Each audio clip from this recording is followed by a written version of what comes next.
The supernatural elements first show themselves when Hamlet speaks to his father's ghost.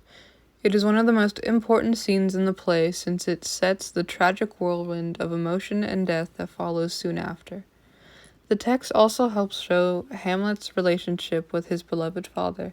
In their conversation, we see how much respect and affection Hamlet had for his father.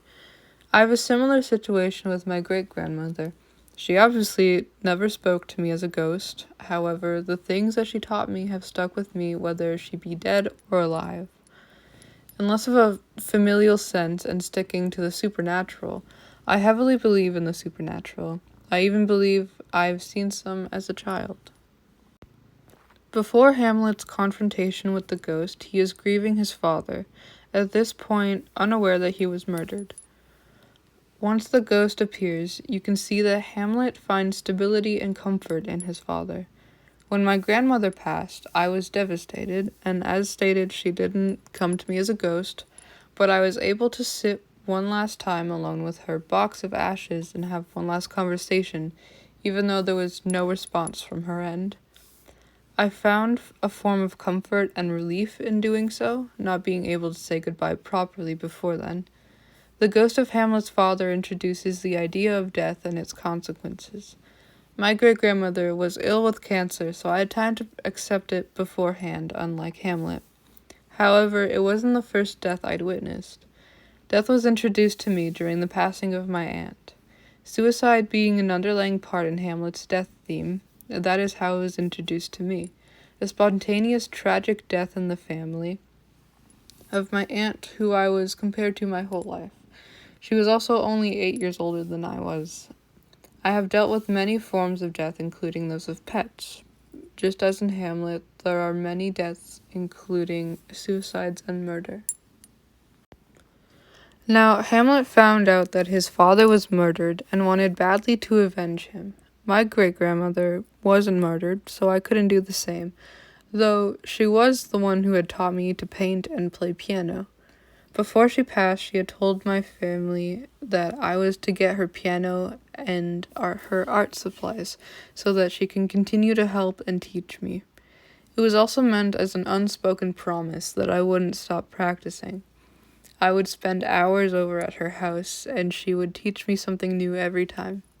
After her passing, my great-grandfather had asked me to finish some of her half-painted works, the ones she never got to finish. He also gave me her books of sheet music, everything that she had used to teach me so I could teach them to someone else.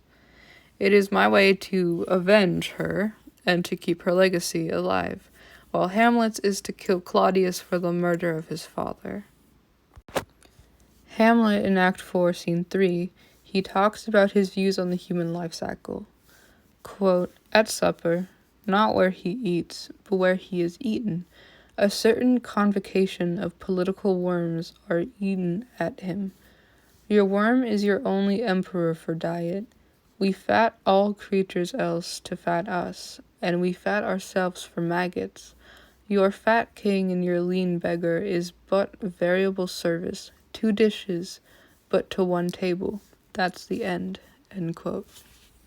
He is implying that in life we eat and that in death we are eaten. I wouldn't say that I have a morbid obsession with death the way Hamlet does, but I do find it interesting. I personally don't fear death since it's something natural that we are constantly surrounded by. It's inevitable. If anything, it pushes me to live more. Hamlet is a great example for someone who let death consume him, leading him to madness. I accept death. It's obviously hard to lose someone close to you, but it was going to happen either way. I don't let it affect my life since I don't know when death will come. I don't let it cloud my mind. Moving on from death, the supernatural. I believe that the supernatural is real in many forms, whether that be ghosts, demons, or any variation close to it. My mother practiced witchcraft in her youth and taught me some growing up, giving me her old books, altar herbs, and other witchy things. I was always intrigued by the supernatural and grew up around an environment where others did as well. Also, I watched way too many horror movies for a child, so that did not help my case. Hamlet sees the ghost. I saw a shadow man with a hat at the end of my bed for a year when I was 7. Mainstream science is fairly convinced that there are dimensions other than the 3 we inhabit. Many people theorize that they come from there, or that they might in fact just be ghosts or demons even, though others believe shadow people to be a figment of one's imaginations. I find everything surrounding the supernatural and theories and studies on universal sightings and experience very interesting. There are many themes that one can compare their life and experiences to in Hamlet in many different ways. These are just some of the ones I could make a comparison to, from the grieving of a loved one to the supernatural to honoring the deceased and more. Though Hamlet may be fiction, it is possible to relate yourself to it in odd ways.